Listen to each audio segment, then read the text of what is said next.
Hey everyone, Caleb with the Antique Book Collective, and today I'm getting to you guys with reseller rule number 19, and I am one for stirring controversy sometimes, guys, and today's controversy is you can't fix stupid. Let's face it, you can't fix it. If someone's stupid, they are intent on staying stupid. It's like a superpower for some people. However, big caveat, you guys know that I always have caveats because I am not someone that likes to dwell on bad things. So my caveat is a positive thing, and that is you might not be able to fix stupid, but you can fix ignorance. And I've heard that line, I heard it a few years back, and I really liked that line. And the whole point of that line is to say ignorance is not the same as stupid. Ignorance means you don't know. Stupid means you either can't know or you refuse to know something. Ignorance just means you're ignorant to it. You don't know what you don't know, sort of thing. And the thing with ignorance is you can fix it. You can educate people on stuff. Of course, a lot of people will see a comment or hear someone reach out on eBay and they're like, well, that's a stupid question. I'm going to block that seller, that buyer, that whoever it is. Block, not my problem. However, the problem is it takes a lot of courage sometimes. I mean, some people are blessed with courage that supersedes their knowledge. Those people are stupid. But some people are just taking a risk and they are asking a question because they are genuinely curious about something. And sometimes, not all the times, but sometimes that curiosity, you can teach them a thing or two and they may actually buy something from your business. Or at the very least, they will get educated and not be as stupid in the eyes of others because they do learn a thing or two. I have had many times in my business or different businesses that I have actually, where people say something and it's like, wow, you are markedly an idiot by the look of things. However, I'm not going to assume. I'm going to redirect. So I actually had on a different YouTube channel that I run, one that I actually make money on, unlike this channel. This channel is very small and doesn't pay very well. But on a different channel that I run, I actually had someone be like, man, you need to do this, this, and this, and it's so dumb that you did that, and that. And I was like, I looked at it, and if you guys know me in person, you know I can be quite sassy and just a little confrontational, just a little, very confrontational. Cough, cough. You guys know that I don't like dealing with rude people, honestly. I mean, I can deal with some stupid, I can try to fix some stupid, but end of the day, if you're an absolute jerk about it, it really polishes my buttons and I want to get going. I'm like, oh, square up, pal. I'm going to verbally murder you. Not physically murder. Don't murder people. That's not kind. But I will savage on people sometimes if they deserve it. But this one person, I was like, little breath. Okay, Caleb, let's address things calmly and kindly. And it was funny because within less than an hour, I want to say, that person came back, did a little comment to me and said, wow, I didn't realize this. I apologize. I wrote a whole new apology in my main comment, this and this and this. That's really cool. And they actually did do all those things. They were actually very pleased with what I said, and they realized, oh, wow, I was just too quick to say this and this and this that I did about my business. Another thing is I actually had a buyer talk about buying some books from me. And they're like, hey, so eBay, they don't take American Express. Can I just buy this outside of the eBay network? Can I just send you a check, that sort of thing? And yes, that is something you can do. For me, I don't like to do stuff outside of eBay when it's someone found my stuff on eBay. For me, I don't want to rob eBay of the value that they provided me. They provided me this customer. I am more or less obliged to pay them their commission on that. I know that some of you guys are going to be like, you just gave away that money, Caleb. You could have kept all that money by not paying eBay, by going outside of the system, da-da-da-da-da. For me, I like to take the high road whenever and wherever possible. Sometimes I do actually make a couple of mistakes. Believe it or not, I'm not God. I make mistakes. And it's not necessarily great. In fact, I actually had a eBay customer buy a book, a set of books actually from me, and then we got to the location because it was a local pickup, and they paid me in cash, and I was like, okay, based on the way they did this, I can't get eBay the money. So I actually reached out to eBay customer support or seller support, whatever it was, and I was like, hey, so I actually just sold these books. The customer paid me this much. Is there any way I can send you guys from my account the 15% plus the 8% advertising fee that this listing has. Is there any way I can do that? And they were like, no, you can't. Just next time, please be sure to go through our stuff a little bit better. I was like, I tried, but they want to pay in cash, and it was also just a sketchy Portlander. Oh, I said Portland. But with that said, that is something that I am that kind of person that is going to go out and do that. I know some of you guys are going to be like, you try to throw away that money, Caleb. You're so stupid. eBay didn't need to know about that. But at the end of the day, I'd rather lose my eBay store for doing something honest than lose my store for doing something dishonest. In fact, I'd rather lose my store for doing something honest than keep my store running by doing dishonest stuff. That's just me as a person. But with that said, back to this person, they asked if they could go through a check. They said, oh yeah, try to look you up online. It looks like I can only find your stuff here, but I've been looking for this particular set of books for years now. Is there any way I can just send you a check? And I was like, okay, is there any way that you can actually go out and do this and this and this? Because I know you can't do American Express, but can you do this and this? And they said, oh, I never thought about that. Yes, I can totally look into that. So by the time this video drops, I might have an update for that. We'll see. If I do, I'll drop it in a comment.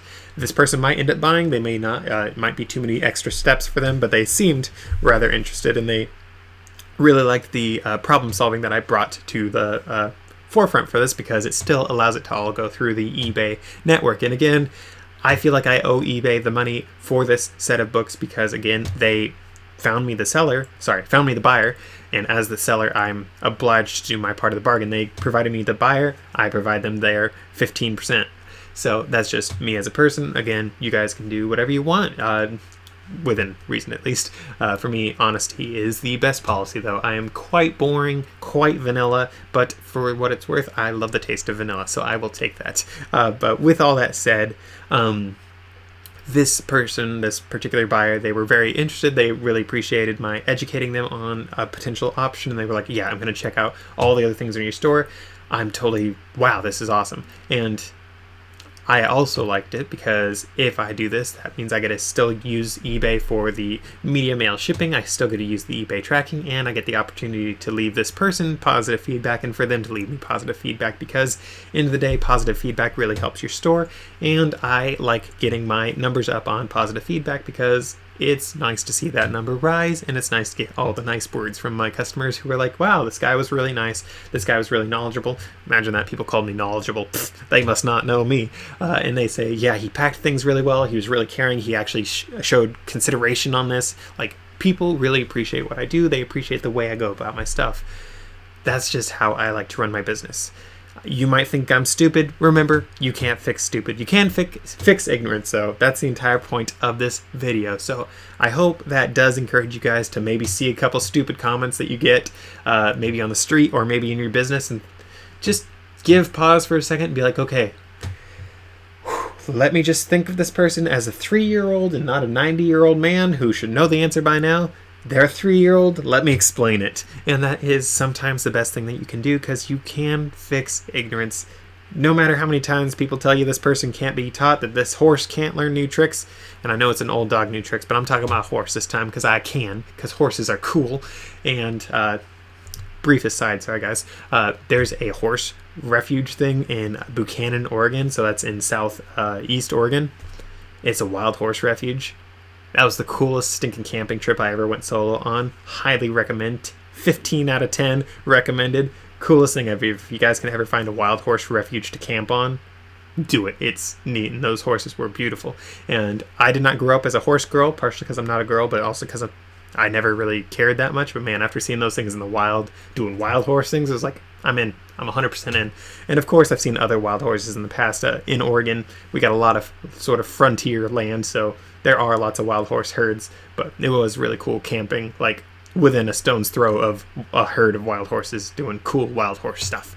But with that said, though, back to what I was mentioning, you can't teach an old horse new tricks, is what some people think. And yes, I said horse again, for the joke, for my story. And the thing is, you can. In fact, I had an old dog. If you guys want me to go to the actual saying, I had an old dog. The poor thing was 17 years old. She got to the point where she started peeing herself like every single night. So that was a nightmare to clean up every night before school. During finals week, that was the worst. But I actually taught her a couple new tricks even at the end, because it's like, she's still a smart dog. I mean, she's a little arthritic and a little senile at times, but she was still a good dog. So I actually did teach her new tricks. So she wasn't stupid, fortunately. If it was a Chihuahua, that thing might be too stupid to teach new tricks. But that's just because they're dumb dogs. I'm sure I offended someone there. Mwahaha. You guys can't get a video out of me without offense. Mwahaha. But with that said, there's a difference between ignorance and stupidity. I really want that to really be driven home in this video. I know that some of you guys are going to be annoyed by how many times I've mentioned it, but I really, really want you guys to understand just how much just trying to educate people really helps. In fact, that is a big driving force behind a lot of people's businesses. In fact, you guys on this channel many times have been like, hey, thank you for all this information. What's your eBay store name so I can buy stuff from you? People love it when they learn new things. Not everyone provided, but a lot of people that actually ask these questions and actually want the answers, they love it when they learn new things, and they will reward the value you give them in your time, in your answer, in your knowledge. They will reward that with money to you in the form of sales. That is why so many of the more successful businesses out there run YouTube channels where they teach you stuff. Rich Dad Poor Dad, for example, they have the cash flow board game, but they also have several books. They started a YouTube channel to educate people, yes, but it also is to drive sales to their other products. There's another YouTube channel, let's see, Fiddlesticks and Onions. I can't remember the name, but it's a guy that grows fig trees. His company name is the American Fig Company, and he shares all this information with people on how to root figs, how to grow other trees for your permaculture farm, or I think that's what he calls. No, his is a food forest, not permaculture. Sorry, but he has his food forest, and he talks about all these things on how to grow all these things, and he does all that to help drive traffic to his store where he sells fig cuttings and other fruit tree cuttings. His whole thing is providing lots of value to people, and then some of those people will go and buy stuff from him. There is a value to helping people with their ignorance. Even if you think, oh, I just sell books, I don't need to help people. If they want help, they can read a book and get help themselves. Sometimes you do need to throw people a free bone for them to come back and buy stuff from you.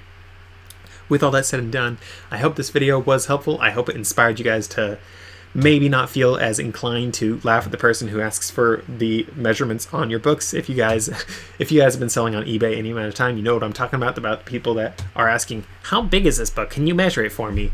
Those people never buy, but eventually I'm still telling myself I'm going to have one person buy from that. Just telling myself they're out there, I'm sure. But if you guys liked this, please be sure to drop it a like. If you guys want to see more videos like this, be sure to subscribe and check out one of my other videos, and I will see you guys in the next one.